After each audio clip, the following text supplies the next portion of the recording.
Olá a todos, meu nome é Diego José da Costa Bandeira e irei apresentar o trabalho intitulado Macrofauna e Carbono Orgânico Total em Sistemas Agrícolas.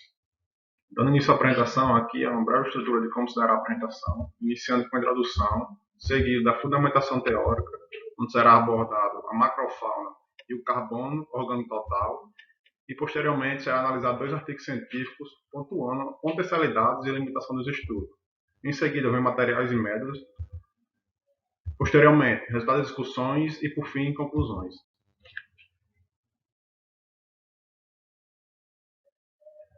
O atual momento ambiental do Brasil está diretamente relacionado à intensa exploração dos recursos naturais e modificações dos agroecossistemas, causado pelo processo erosivo, avanço da urbanização, supressão da vegetação e desagregação dos habitats. Esses fatores têm provocado uma crescente redução da biodiversidade e consequente comprometimento da funcionalidade dos ambientes. Além dos danos ambientais, o uso desordenado dos recursos naturais impacta negativamente o lado social, econômico, cultural e político do país. As modificações causadas nos agroecossistemas têm promovido uma redução da biodiversidade do solo, têm modificado as interrelações entre os atributos físicos, químicos e biológicos, têm promovido alterações na dinâmica das populações da macrofauna e trazem reflexos negativos sobre a concentração de carbono orgânico total no solo. São limitados os trabalhos que contrastam diferentes metodologias relacionadas à macrofauna e o carbono orgânico total em diferentes sistemas de uso do solo.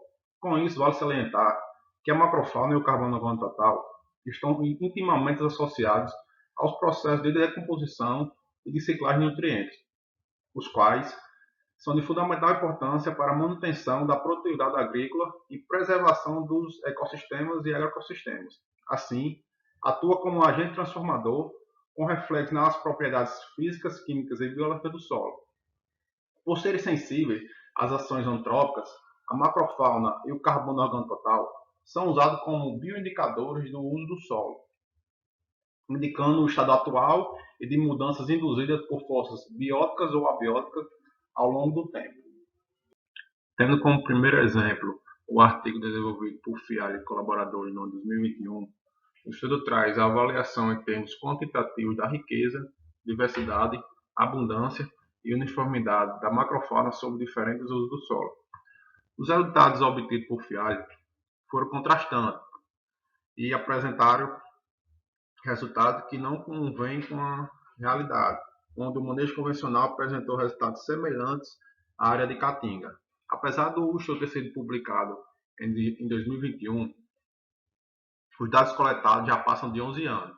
Seria fundamental que o estudo tivesse realizado uma nova análise para efeito de comparação. Com isso, o manejo convencional também apresentou uma maior riqueza da macrofauna. Sabemos que a riqueza da macrofauna não pode ser utilizada como parâmetro para determinar a qualidade do solo, e sim a diversidade de espécies. Apesar também do artigo ter um enfoque sobre a macrofauna do solo, seria importante novas análises físicas e químicas das áreas em estudo, para que fosse possível estabelecer comparações sobre os danos causados pelo sistema de uso e manejo. O segundo artigo escolhido foi desenvolvido por Franco e colaboradores no ano 2020, e as áreas avaliadas no estudo foram de vegetação nativa, pastagem, área com cana-de-açúcar ao longo do bioma cerrado e a Mata Atlântica. Ele teve como objetivo avaliar os efeitos do uso do solo em relação aos engenheiros do solo, bem como analisar a alocação e o sequestro de carbono. Os resultados obtidos mostraram que o uso do solo e a profundidade afeta consideravelmente a abundância total dos organismos. Em comparação com a vegetação nativa, a área de pasto apresentou os maiores valores e a área de cana-de-açúcar resultou nos menores valores. De maneira geral, a mudança da pastagem para o uso do cana-de-açúcar está ligada com a redução na abundância dos engenheiros do solo e desestabilização da estrutura do solo e a redução da alocação do carbono. O estudo do relato por Franco traz importantes respostas com relação às ações provocadas com a mudança do uso do solo. Contudo, o estudo poderia trazer uma análise realizada em período seco, do ano referente ao objetivo do trabalho e avaliar o quanto os produtos químicos aplicados na área de cana-de-açúcar têm influências sobre esses resultados.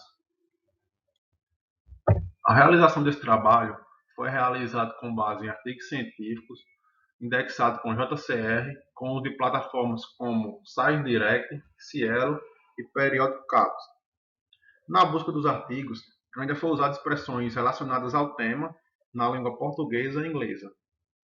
E a escolha dos estudos ainda levou em consideração artigos científicos realizados no Brasil e que a pesquisa abordasse a macrofauna ou o carbono orgânico total em sistemas agrícolas.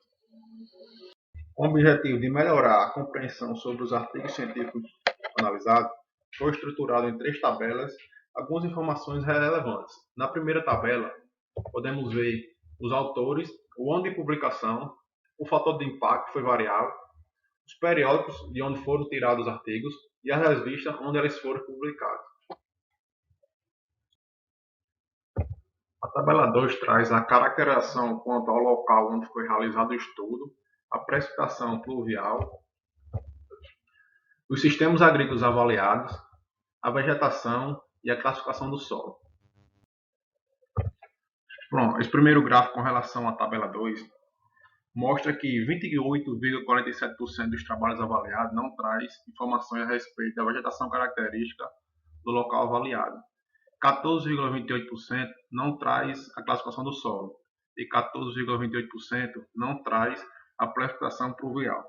A falta de detalhamento das áreas avaliadas impede que se estabeleça interrelações com a macrofauna e o carbono orgânico total. O gráfico 2 apresenta informações a respeito da tabela 3, onde mostra que 43% dos artigos avaliados não trazem informações a respeito dos atributos físicos, 29% não trazem informações dos atributos químicos do solo e 14% não trazem informações a respeito dos atributos biológicos e 36% não trazem informações sobre a sazonalidade. A falta dessas informações quanto à variabilidade dos atributos dos solos estudados e a sazonalidade impossibilita que se estabeleçam interrelações dos mesmos com a macrofauna e o carbono orgânico total. Ainda trazendo informações a respeito dos métodos estatísticos utilizados, houve variações entre os métodos adotados em cada artigo, mas devido à necessidade de avaliar sistemas abertos em campo, sem alinhamento experimental definido, a técnica da estatística multivariada foi a mais utilizada, por se adequar aos critérios já citados. Com o desenvolvimento desse trabalho, foi possível comprovar que a macrofauna edáfica e o carbono orgânico total são sensíveis às ações antrópicas. São também sensíveis ao preparo intensivo do solo, ao revolvimento da cobertura superficial para as camadas subjacentes, às queimadas, à adoção do monocultivo, dentre outras ações. A partir dos resultados encontrados nos estudos, foi possível também estabelecer contrastes entre os diferentes sistemas agrícolas e os usos do solo. A avaliação dos estudos permitiu compreender que os impactos ocasionados por ações antrópicas, além de modificar os atributos do solo com impactos positivos e negativos, influenciam diretamente no papel funcional dos organismos que compõem a macrofauna edáfica, promovendo a redução do corte e da biodiversidade do solo. Os artigos apresentaram resultados contrastantes entre os sistemas agrícolas avaliados e os valores significativamente diferentes aos encontrados em áreas utilizadas como referência. Essas divergências expõem que as práticas de manejo utilizadas no uso do solo e nos sistemas agrícolas não devem ser generalizadas, e sim levar em consideração as particularidades locais. O desenvolvimento desse trabalho, pontuando principalmente as limitações dos artigos científicos, permitiu um olhar crítico sobre as situações ignoradas nos estudos, contribuindo para o processo de aprendizagem. Bom, aqui eu finalizo a minha apresentação. Queria agradecer a comissão da COINTER pela oportunidade. Queria agradecer também a minha orientadora, Jane Cruz Portela,